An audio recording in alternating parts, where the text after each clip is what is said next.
My guest today, well, I'm going to say you're a guest slash co-host because today I'm doing the pod without my brother because he has been running for school board and very busy dude right now. Fantastic. So I called upon my good friend, LT, who's here to be guest slash co-host with me today to talk about systems as one of the three elements of a high performance business, because she's one of the people that I think does an amazing job. Welcome to The Belief Shift, the show that explores what you really need to know about building a successful small business. I'm your host, Camille, Rapacz, small business coach and consultant who spent too much of her career working in corporate business performance. And I'm George Drapeau, your co-host and her brother. I'm a leader in the tech world, bringing my corporate perspective, but mostly my curiosity. Together, we're exploring beliefs about success and how to achieve it, but mostly we're bringing practical solutions so you and your business can thrive. So I know her as LT, and all of her friends and clients call her LT, but her real name is Lara Lee Taylor. And I just think of her as copywriter extraordinaire, but I will let you really talk about what it is that you do. And actually, it would be really great to just give us a little bit of the journey of how you got to be a business owner, because you have really navigated changing and adapting and moving through it as you are a business owner. What is my business about? I've watched you, even in a short time I've known you, really just redefine it in a really cool way. So give us that story. All right. Well, pull up a chair, grab a drink, get comfy because I got my coffee. Here we go. I've certainly pivoted a few times. I think the most exciting thing for me is that I've landed in a really good place right now. So reflecting upon the various pivots that I've had and the nuances that have brought so much to my life, I started out and copy kind of landed in my lap because of all the other businesses that people were doing. And they're like, what the heck do we say? How do I talk to my customers, my clients? And I always loved writing. Did that in university as well. And when I really started a business, the big thing for me was recruitment. So I came from the corporate space. I hired a lot of the social workers that we had and went through everything with them and was always doing report writing and everything in corporate. So I started out with the recruitment piece as a side business. And then it molded into doing like career coaching. And all through that, I was doing all the copywriting for that and all the copywriting for friends and family that had businesses. And then I got really big projects and started actually charging for this because you were being really nice and didn't charge your friends or your family. And I thought, why am I doing this? I can get paid for this. So I started doing this for myself and things just really took off. But at the time, that's when kind of everything was up in the air. And even though I had other businesses for copywriting, you can get into a place where you just do a bunch of everything: sales pages, emails, website, reports, courses, you name it. People come to you with so many requests. And so I thought, oh my gosh, like, how do I manage all of this?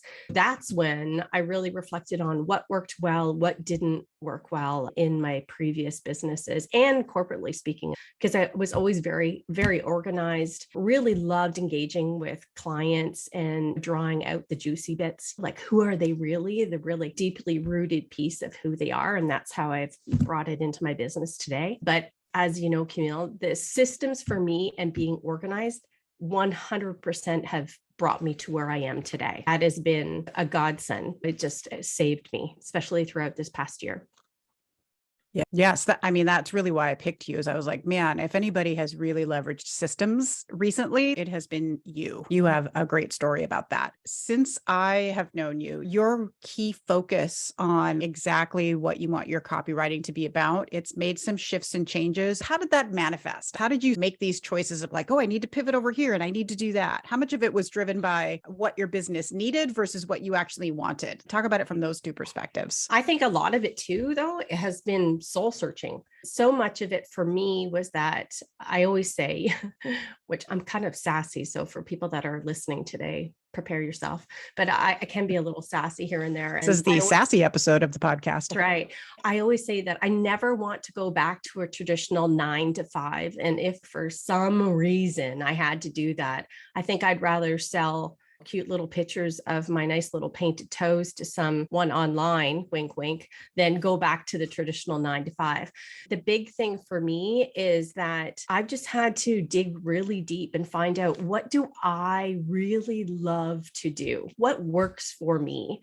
And what do my clients really appreciate? I think there's no better feeling than knowing that you've served your clients well. When, a client or customer comes to you and you're able to deliver exactly what they want and maybe even a little bit more, over deliver kind of thing. I'm really big on that. But my whole thing is, I'm nothing about BS, fluff, the sleaze, like bro marketing. I don't want anything to do with that. So we've had a number of conversations in various groups, Camille, where, I think, oh my gosh, this client came to me and, oh, we are so not a fit. So that has also been a process of my systems that I've put through with the initial conversation. And even in my copy on my website, like, you either know if you want to work with me or you don't by reading what's on my site. You just get it, because it's about ethics. It's about like not being sleazy. It's being truthful and to the point, and those heartfelt messages. It's not all lovey-dovey, but it's being genuine and really caring about those you serve. And I think that's part of the, social work / therapist part of me, where if you're in this, be in it for the right reasons. I love that. One of the reasons that you and I connected was just that, wanting to have that no BS way of doing business. And we always hear, when it comes to marketing, most people are like, I don't know if I want to do that. I hear business owners actually not really want to run a business because they don't want to do that part, because what they're exposed to most of the time is that stuff that looks and feels sleazy, right? Like that just really turns them off. And so I've been gravitating towards the people who want to do this from a more genuine and authentic perspective, and not that crazy sleazy bro marketing. It's like just this fast, quick way to do it. And it doesn't require a lot of genuine thought and energy, which is maybe why this version of marketing is not as prevalent, because it takes a little bit more work to get that right. But that other version, it doesn't last, and you're going to pay the price eventually. And people see through that. When clients come to me, they may be a little confused on, what their messaging is, or really they don't know how to draw out, I say, those juicy bits. And by juicy bits, it's kind of a play on things, right? It's just to say, like, let's dig a little deeper and find out who you really are and what you want to serve, and, what is going to move the needle, but also make you feel good at the end of the day. Yes. So let's talk a little bit more about systems in your business. Before I get into that, I'm going to give a little bit of a just refresher. So for people who maybe skipped ahead and are only listening to this episode. So one thing I want to say about this is, when I was putting together my framework around a high performance business and coming up with this, you were actually instrumental in helping me get this 3-word framework around it. So thank you. And really figuring out that it was about clarity and systems and mindset. And that those 3 elements, if you continuously developed in those 3 areas, then you would be in the process of developing a high performance business. There's a lot that goes into those 3, so it can feel a little oversimplified, but I wanted it to just be simple enough for us as business owners to think, okay, I got these 3 areas, and am I putting enough energy equally into all 3 of them in order to make my business work? So today we're focusing on just one of those, which is systems. And I like to think of this as a couple ways. So it's basically, this is how we keep our businesses from making us crazy, which can very much happen. It's how you're creating stability, and it's how we're also setting our business up for growth and scale.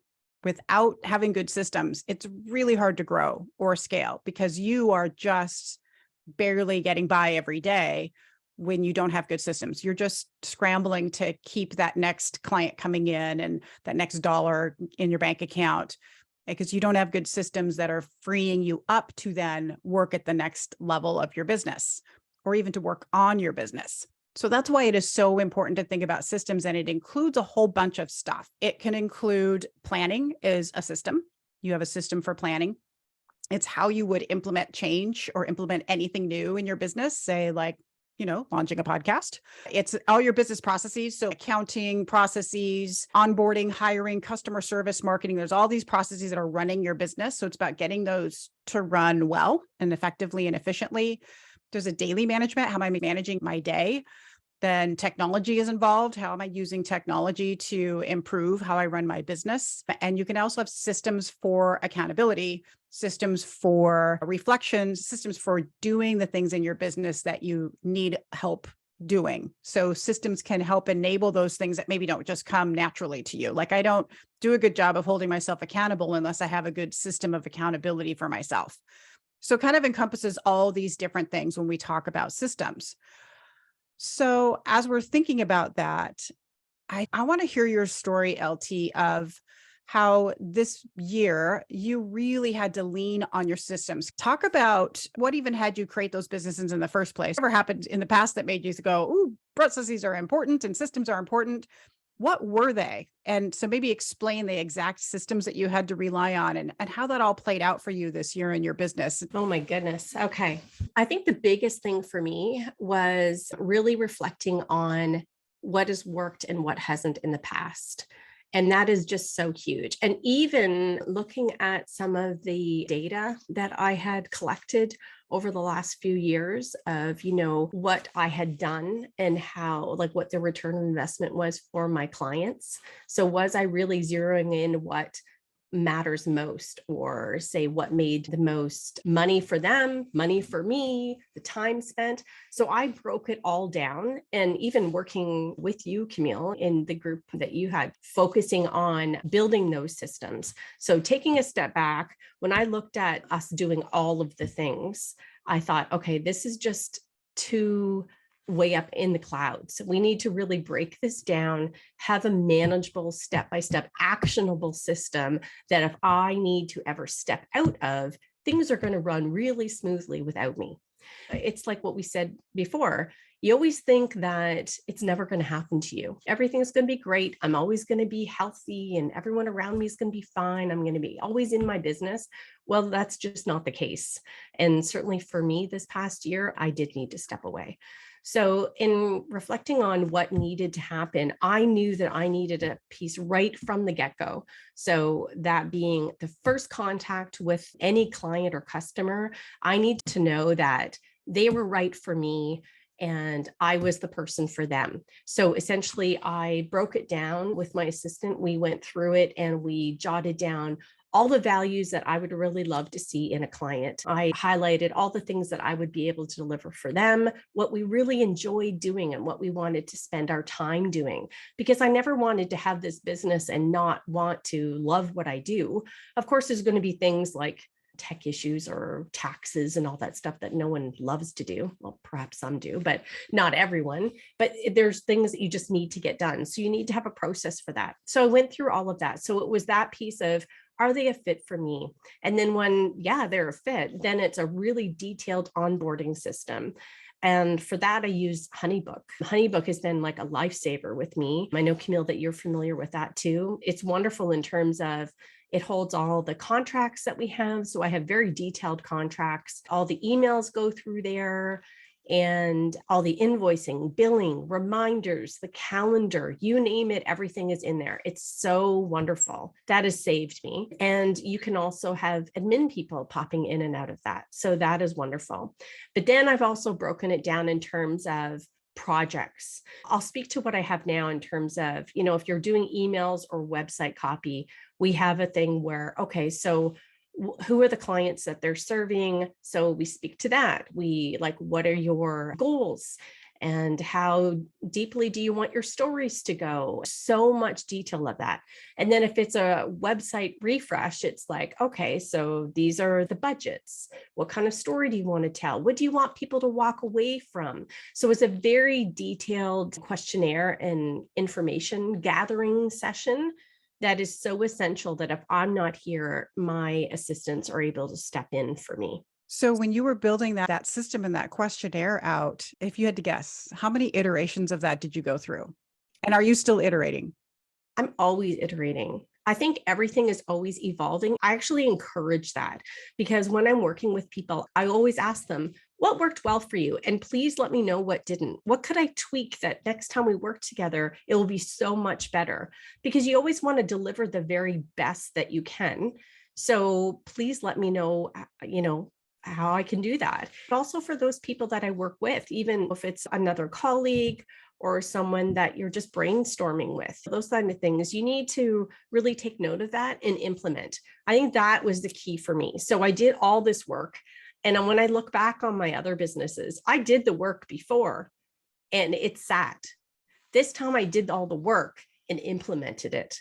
So I implemented those processes. I ensured that those systems were really good and error-free, and they are always evolving and people understand them as well.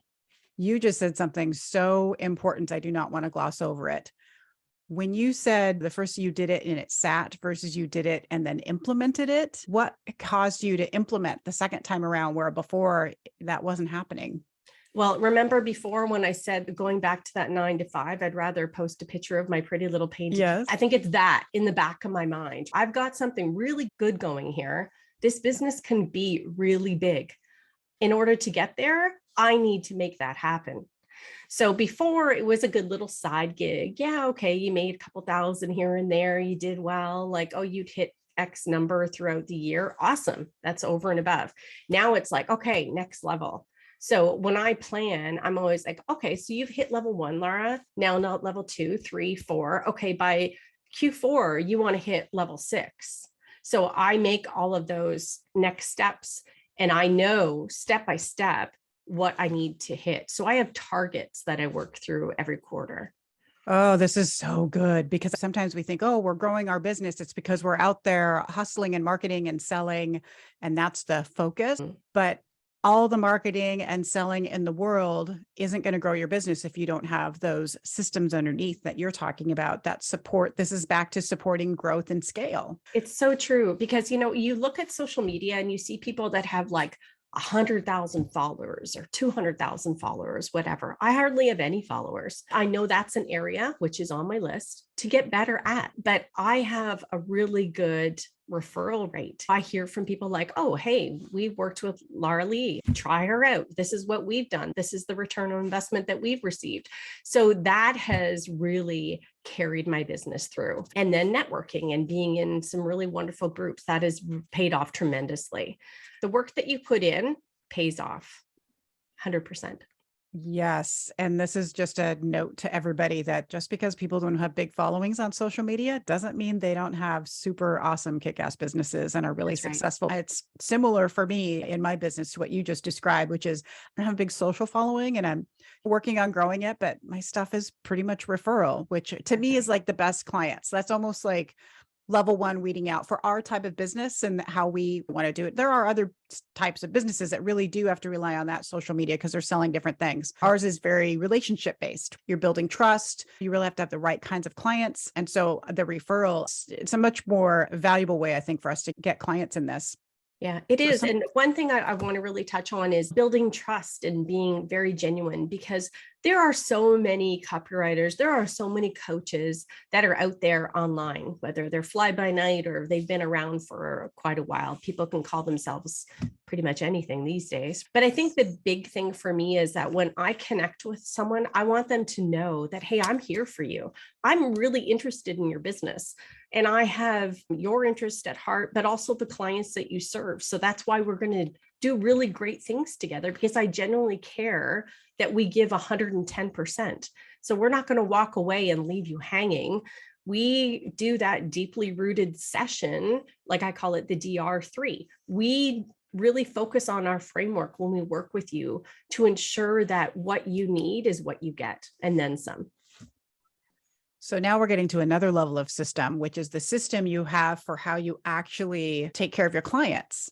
We really get to know our clients, and some of the clients we've been with them for quite a while now, which is fantastic. And we see how they pivot and how they grow, and even just how their brand voice evolves. It's just really cool because at the beginning, they want to sound like everybody else. And I know you had people here on the podcast talking about messaging before. It's so important to ensure that your voice is out there, because then it sounds genuine. It sounds like you. It is authentic. And I know that's a word that's overused. It's really key to delivering your message. So I think the big thing for me is just that we focus on strategy, because I really need to know for the client, why are you doing what you're doing? What are you after? What do you want to walk away from? What are you putting out there? What's the value that you're offering? And do you know the values of those that you serve? That is so key to tie those in. So when people come to me, I'm like, oh, I have no idea. That's the problem. So we often really work on that. It doesn't take a long time, but we need to nail that down in order to push through. And then storytelling. People go, great, let's make up a brand story. No, we're not going to make up a brand story. We're going to talk about what your story is and how you engage with those clients. Because if you resonate with them, that is golden. And you know, Camille, I always talk about what are those golden nuggets that we can share with people that really draw them in. And they just get really excited about what you offer and who you are. And they walk away and they remember who you are. You're not just another brand that, okay, next. And when they click off your website, they're never going to think about you again. You need that special something that really draws them in and they remember you, or that tagline that they're like, oh yeah, that was so clever, or they laugh or they're entertained. And that's when we really hook them with emails too. But the other really important thing is like the stance you take. Like I said before, I'm a no BS, I'm straight up. When you come to us, you know how we work and what we offer. Step by step, you'll know where we're at every single week. You get feedback. It's really important to take a stance to say why you're doing this and putting a real positive emotional charge out there. And by that, I mean, are you in it for all the right reasons? Are you saying all the right things? Are people believing you when you're putting a product or service out there? That's so key. So we really draw in on that.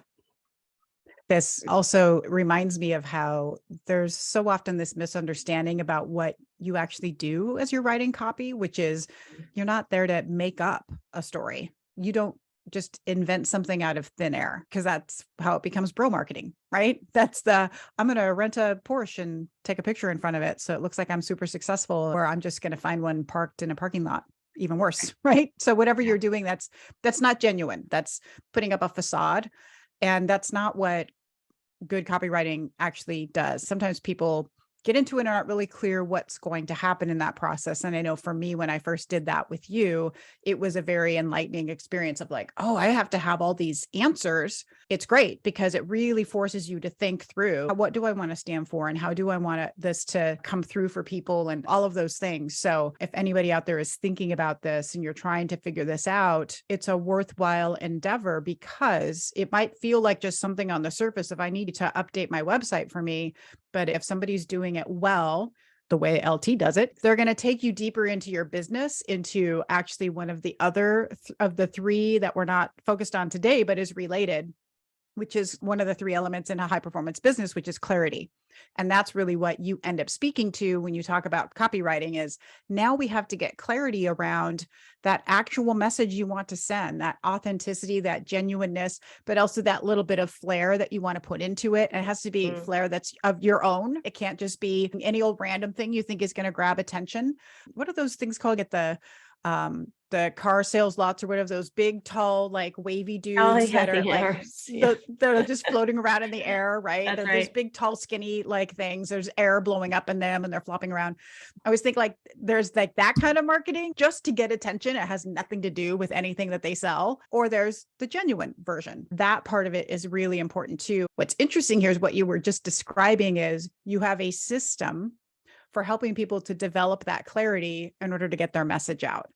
And this is why I think about all three of these aspects of a high performance business. They're all closely connected together. That system can drive clarity, but also clarity is what's going to help you develop better systems. Because what we don't want people to do is sometimes people will develop systems. So like planning, I think of as there's a system for how you plan in your business and all the different levels.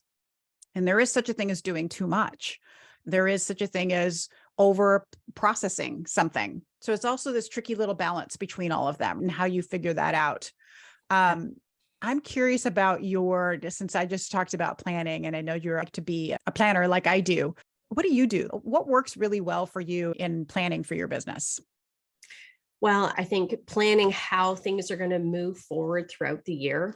And I think the important piece that I have learned over, I would say even the last 8 months, this has been so significant in my business, is giving myself grace. that if you don't hit that target, but you have been working toward it, that's okay. You're still going up, up, up. You're still moving in that right direction. So it's all right. Whereas before I'd be like, oh my gosh, we did not hit that. How could I have let that happen? And then you have this weight on your shoulders and it doesn't feel good. And then you have everything else that you have to manage. And that's just not good mental well-being. For what we've gone through in the last year, it has been absolutely life-changing to know that it's okay, that you're moving in the right direction, that you can rely on these systems to get where we need to be. And I think it's so great that you focus in on the clarity, the strategy, and the mindset, because everything we do in my business each and every day incorporates all three of those all the time, especially when we're talking to clients. That's exactly how I break it down all the time, all the time. Yep. And what you just said reminded me of when we were talking to Jim in a previous episode, and we talked about how in the beginning of his business, he time after time kept missing his goals, and yet he was actually achieving the bigger picture. And it was this idea of setting that stretch goal. And, we talk about this a lot in the membership, talk about with the group, set that goal. And every time we assess it, every month we go in every month and we assess these goals and say, well, how did we do? And the purpose of that isn't to say, well, shame on you for missing your goal. How are you going to do that next time? Do better, which really just makes people set smaller goals, which isn't actually helping you in the long run. Instead, celebrate how far you got towards that really cool goal you set, even though you didn't hit it.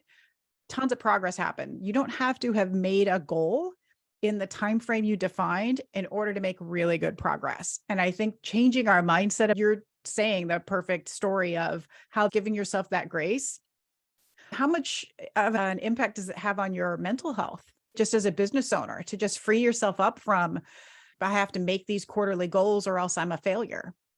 I'm like the ideal candidate for that because as you know, Camille, this past year has been a very difficult one. And even in fact, having to step out of the business for several months at a time.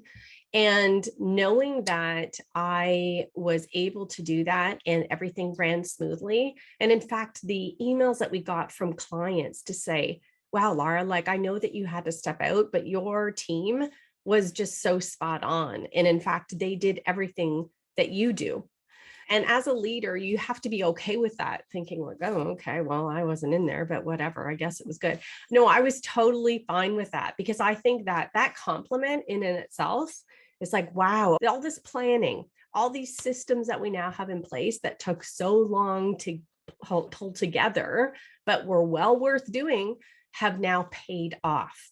So whether it's onboarding a client or it's onboarding a new employee, or I would say contractor, because I always have them as contract, bringing someone on like that, that as long as the steps are followed and implemented and they're confident in those, that's a real big one too, because you can have an onboarding process, but if it's not great, then it's not going to work and people aren't going to believe in it and they're not going to implement it. At the heart of this, what you're talking about is good leadership. It starts with hiring well and having a really good onboarding process for them, having clarity in the expectations you have for them, setting up the systems so that the work can flow between all the parties, you and any of your, whether it's employees or contractors or vendors or whoever it is that is supporting your business. This counts for everybody that you need to support your business, right? You have to have good systems and processes, and expectations are clear within those. And that's how the work flows more easily.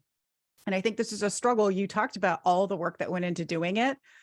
And I think that's the hesitation that business owners have. I don't have time to do that. And I get it. We're also trying to run a business. But I think the hard part is, and maybe there's an aha moment or something that you can speak to in when you had the moment of, I have to get off this hamster wheel of just every day trying to get the next client and just start building these systems. Yes. So I've had many aha moments where you just have something where you're like, okay, this process worked really well last time. Let's implement this. Let's tweak it a little bit. Let's try it with our next client. Well, wow. The next time you try it, it was brilliant.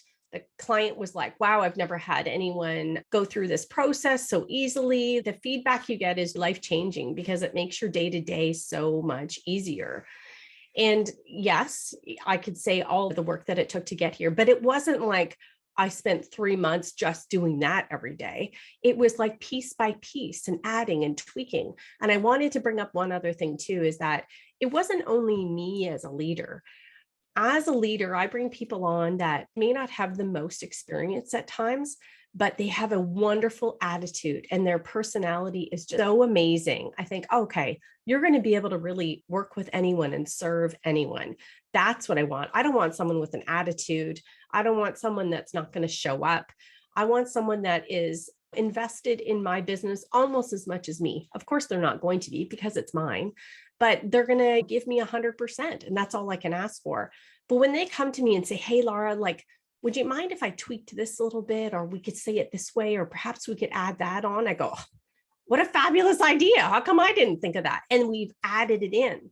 So there are so many pieces and nuances and just everything that happens day to day that as long as you're open-minded and really want the best for your clients and for your business, then it comes together quite easily, really. Yes, yes, and yes. Even though you said it's not just your leadership, it is your leadership that is making these choices of who are the right hires for you. And that is a number one thing to do, whether it's a vendor or a contractor or an employee, whoever's going to support your business, you had to be really clear about what kind of person you wanted. Yes. And then get that right person, to have the patience. Cause I know you've hired people and been like, nope, that didn't work out. Oh right? boy. We've Oh all, boy. and We've been through a handful. Yes. yes. And that I think is also part of this process, is to remember that there's two ideas in this one thing. The first is that as you're hiring, you're creating a system for hiring. So how am I going to find them? How am I going to interview them? How am I going to find those right people? And then you got to improve that process constantly, because you're going to make some mistakes. If you're just starting a business that is hiring people, again, vendors or whoever, getting people to help you in your business, know that you are going to make some mistakes. That's kind of part of this journey. Is I had to make a bunch of hiring mistakes in my past in order to get really good at finding the right people. And I know it's the same for you. So I just want to encourage people to not get frustrated if they've made a mistake. It's okay. You kind of have to do that to recognize like, oh, this is where that was wrong, because you don't know what you don't know when you're starting out. And then improve that system for hiring as you're going. But back to that idea of iterating, I know a lot of businesses really struggle to define a process, because they'll say to me, but it changes all the time. I just want to really focus in on this idea of, yes, and your processes should always be improving. But if you don't actually set a standard for what should happen, there's nothing to improve on. It's just chaos. The changes don't have a direction. It's just willy-nilly. And I keep all of those. So even the processes that I've used years ago, I don't just delete those. I keep those. And then it's either in our system, or even if it's like in a file, and star saying, this was difficult and this is why. And always include an example, because that just sparks something. Oh, yes. Oh, my goodness. That's what happened. I remember now. And then you don't fall back on that, but then you also grow from it. I think there is so much to learn from previous processes, but also the emotional aspect of it in terms of what was the response, either from a client or from those online or for someone that you were working with. What was the feedback? What was the emotional response to that? Were they reactive or were they appreciative? Did they come back right away? Did it elicit a comment later on? So I think to collect all that information, that data that I was speaking to earlier, is so imperative to ensure that you're moving forward and doing all the right things. This is really highlighting an aspect of systems that I don't know that I mentioned earlier, which is the data that you're talking about. Having data, being able to make informed choices based on data, it's so hugely important. And I know that it's a struggle to do for small business owners, yes, who has time to do it, but there are ways to set up systems for collecting that data so that you will be able to use that. It might not be serving you right away. Like sometimes we're looking for the data to mean something in month one, and that just doesn't happen. But you need to be consistently collecting certain types of data in your business to actually see how it's performing and then be able to make improvements. And this is that space where you might need a little bit of help trying to figure out what's the right data for me to collect when I do this, and to not overdo that. So we can also overburden ourselves with too much data, but most businesses are actually lacking in data. They don't have enough. So I love your emphasis on, I keep that information. I use that as data that informs me when I go down the path. All your improvements are always just a hypothesis. I think if I make this improvement, I'm going to get X better outcome. The more data you have, the closer to accurate your hypothesis is going to be, right? You're giving yourself a much better chance at success. Yeah, I really appreciate data. And I think that's where my framework came from, because that deeply rooted system is all about the data that you collect from your client and about their clients or customers they serve. So we collect all kinds of information. It really doesn't take that long, but we're able to break it down in a way that we can really highlight those special items, those little nuggets that can really elaborate and differentiate the business. Whereas AI and things like that, it doesn't do that. Yeah. So when people say, oh, Lara, you worried about AI taking over? Absolutely not, because we are able to delve into that kind of information and really make something special. I can't believe we're almost at the end of this podcast recording time, but a couple things I want to mention. One is just sort of relating this back to the belief shifts, the topic of our podcast, the title of our podcast. So obviously it relates to systems over chaos. So that's kind of the main, like if you're going to develop these systems, primarily we're trying to just get out of the mode of running in chaotic business, which I think we've all had that experience, whether you're experiencing it now or experienced it in the past, or it's waiting for you down the road, right? That's right. Chaos is waiting to just jump in and happen.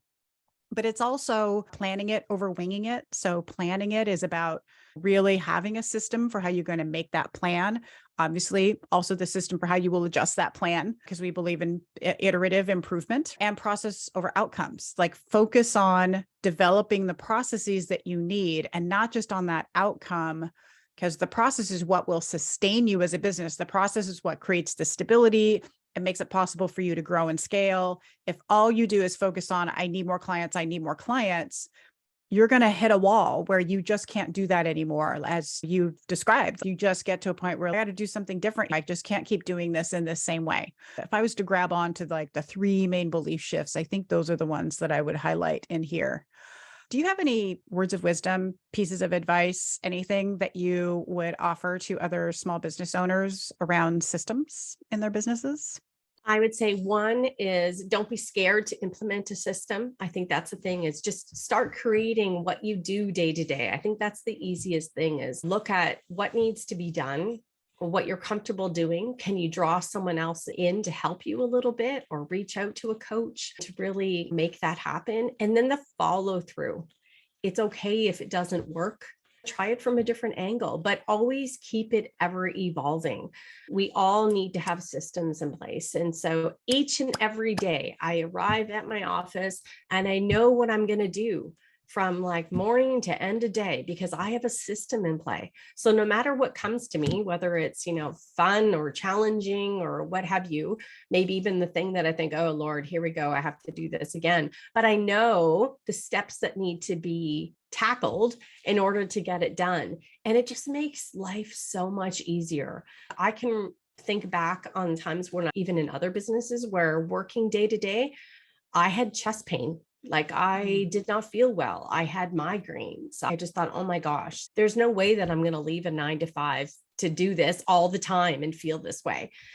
But now that systems are in place and I know who I can rely on, what they need from me, what I can deliver, how I can over deliver, all of those steps, I don't have that anymore. Like, yeah, we all have challenges. We all have stressful days. That's just, being human and being part of owning your own business. But having those processes, being clear, having a strategy, being in a good place with mindset, you're going to carry yourself through that day really easily. And it's almost like a routine, right? It is. And I think the key here is that business owners get to choose. You are in control of the systems you set up and the routines you set up. And I remember saying to somebody, it's not that having my own business isn't stressful. but the stress, it's what you just described, right? The stress doesn't feel the same because Yeah. I'm in control. There's stress that can be positive, right? I'm kind of put myself in this stress and this strain of growing my business, but it feels good. It's a challenge for me to work through. Some days are a little like less good stress than other days, but it never feels like it did before because I'm not in that toxic environment where expectations are being set and routines are being set for me and in a way that weren't supportive to what I needed. And I know a lot of business owners, they go out and do their own business just because they're like, I don't fit into that corporate paradigm of how I'm supposed to I Yeah. never did, because I was always one asking questions. Hey, there's a better way for us to do this. What the heck are we doing it way for? I had ideas, and this is not to say not all men are like this, but in a lot of the meetings that I was in this corporate space, women with, let's say, big voices and big ideas, they were like, okay, let's just park that for a minute. And then 20 minutes later, he's saying what I had just said. And everyone's like, oh, great idea. And it's not that it was my idea. It was just that that's so inappropriate. Like that heap eating is what they call it, right? I just think, no, that is not okay. Let's give everyone their space to voice that. But I think if there was one thing I would love for people to walk away from today, from what I've learned, is that if you find something that's really difficult and you keep putting it off, even if you have a process or systems and you think, oh my gosh, like, oh, I still have to do that one thing today. Yuck. Like, I know I have to get it done. You need to really ask yourself why you're feeling that way. I think that really saved me because there are some really difficult days. And there's some things that are really hard to work through. But if you have a system, you know what needs to be done, but then you also ask yourself, okay, how come I'm feeling this way? Why is it making me feel so bad or ick? Or do I need help? It's okay to ask for help. It's okay to break it down step by step. It's okay to do half of it at 10 o'clock in the morning and the other half at 1. Like I said, you can give yourself grace. You are in the driver's seat. I think that's the big thing. And before, I would just tackle everything. And no wonder why I had chest pain. Now I know that I can break it down, rely on my systems, and move forward. I think that's been my saving grace. Perfect advice. All right, LT, where should we send people who want to learn more about you and what you do and copywriting and all that good stuff? Where should we send them? For Instagram, it's I am Lara Lee Taylor. And for website, it's laraleetaylor.com. We'll put links to both of those in the show notes for people. So if you want to go learn more about LT, you can go there. Also, before we cut out, I have been putting together a little workshop for people because of this need for people to understand, how do I build the systems that I need in order to get the clarity that I need to move myself forward for 2023. So I'm going to be doing a little 2-part workshop. It's free. The first one will be November 29th. The second part will be on December 1st. There'll be a link in the show notes for you to sign up. But if you're feeling any anxiety about 2023, because, the world's a little bit crazy and you're like, what's this mean for my business next year? If you've been listening to us today and you're thinking, I need to get myself some more of this systems thing that they're talking about. If you really know that you've got some good clarity in your business, but you struggle to implement it, a la what LT was talking about earlier, I had this good stuff, but I didn't get to implementing it till the second time around. If you need help with any of those things, or just want to have a good solid plan for your business in 2023, I'm going to dive into that workshop and show you how you do that. What are the steps for how you actually get to making that happen? So that is coming. And I look forward to people jumping in there because it's more than I think I could cover in a podcast. I thought about doing like an episode or 2 that was like that, but I want to talk to people. It's too hard to teach people to do this when it's just a one-way conversation. So that will get us on Zoom talking and actually working through how do you set these plans up. So that is my stay tuned in what's coming later in the month.